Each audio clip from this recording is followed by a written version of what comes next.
क्योंकि पत्रकारिता एक चौथा स्तंभ है और जिसके माध्यम से हम अपनी आवाज को पूरे हरियाणा प्रदेश और पूरी राज्य सरकार को सुना सकते हैं। जहां तक आपने सवाल किया कुरुक्षेत्र आने का, तो कुरुक्षेत्र में आज हम लोग महिलाओं को एकत्रित करके उनसे सलाह मशवरा करने आए, क्योंकि इंडियन नेशनल लोकदल पार्टी के हमेशा ये चलन रहा है कि हम जब भी कोई पदाधिकारी नियुक्त करते हैं या जब भी कोई टिकट वितरण होता है एमएलए के लिए, एमपी के लिए, तो हम अपने कार्यकर्ताओं से सलाह जरूर लेते हैं।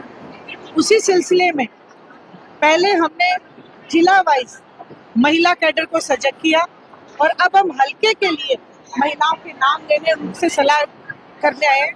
वही साथ साथ महिलाओं की जो समस्याएं हैं उनको भी हमने सुना और उसके ऊपर भी हम जरूर पार्टी के शीर्ष नेतृत्व को जाके बताएंगे ताकि उनकी समस्याओं का समाधान हम करा सके। या तो समाधान हो जाए, नहीं तो संघर्ष करना तो हमारा कर्तव्य है। लगभग 13 जिले हम जा चुके हैं, आज 14वां जिला है और कल हमारा, अब शाम को हमारा अम्बाला है, उसके बाद हमारे 14 जिले कंप्लीट हो जाएंगे। हर जिले में हर महिला इंडियन नेशनल लोकदल पार्टी के साथ जुड़ने के लिए आज लाइन लगी हुई है और हमें विश्वास दिलाया है कि आगामी जब भी कोई मीटिंग होगी तो सब एक के साथ 10-10 महिलाएं।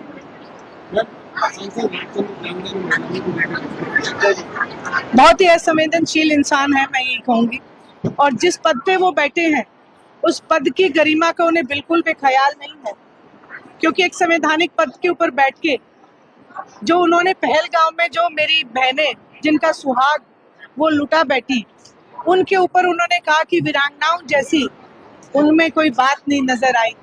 तो बहुत ही ये मैं इस चीज की घोर निंदा करती हूँ। इंडियन नेशनल लोकदल पार्टी के महिला विंग जो इसकी घोर निंदा करता है और रामचंद्र जांगड़ा जी से मैं ये कहना चाहती हूँ आपके माध्यम से कि आप एक बार अपनी पत्नी से पूछें कि सुहाग क्या होता है, अपने बेटे की बहू से पूछे, अपनी बेटी से पूछे।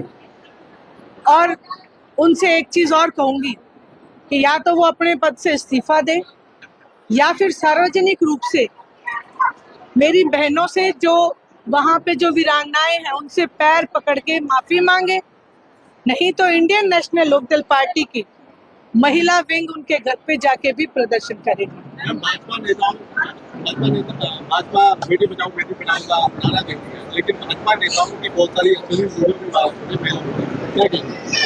देखिए, मैंने अभी अपने वक्तव्य में भी यही कहा कि कहना कुछ और करना कुछ, ये भारतीय जनता पार्टी का एक पार्टी का चलन रहा है और जो वीडियोस ऐसी हैं जिसको हम देख भी नहीं पाते, असामाजिक लोग जो है भारतीय जनता पार्टी में आज पहुंच चुके हैं। इन लोगों ने एक सिर्फ सत्ता हासिल करने के लिए झूठे वायदे किए, कहते थे किसान की आय को दोगुनी करेंगे, बेटी बचाओ बेटी पढ़ाओ के नाम पे इन्होंने हमारी महिला शक्ति के वोट बटोरे। लेकिन आज बेटियों को पढ़ाने के लिए कोई भी पूरे हरियाणा प्रदेश में कोई यूनिवर्सिटी या कॉलेज बेटियों के नाम इन्होंने नहीं खोली। वहीं ऊपर से खिलाड़ी बेटियां धरना देती रही।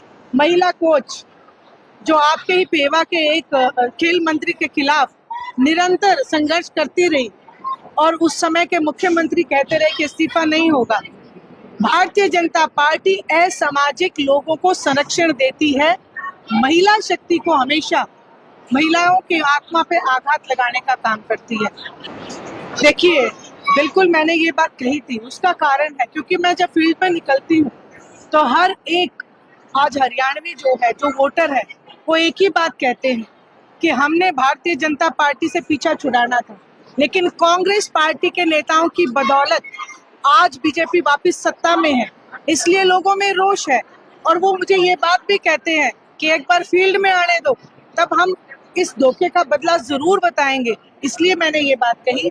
और जहां तक अरोड़ा जी के ऊपर हाथ उठाने की बात है, तो मैंने अपने एक प्रेस नोट में ये भी बात डाली कि जहां मर्यादा का ध्यान रखना चाहिए, जो जिला पार्षद का सदस्य था उसको अपनी भाषा पे कंट्रोल, वहीं एमएलए को भी अपनी भाषा पे कंट्रोल रखना चाहिए।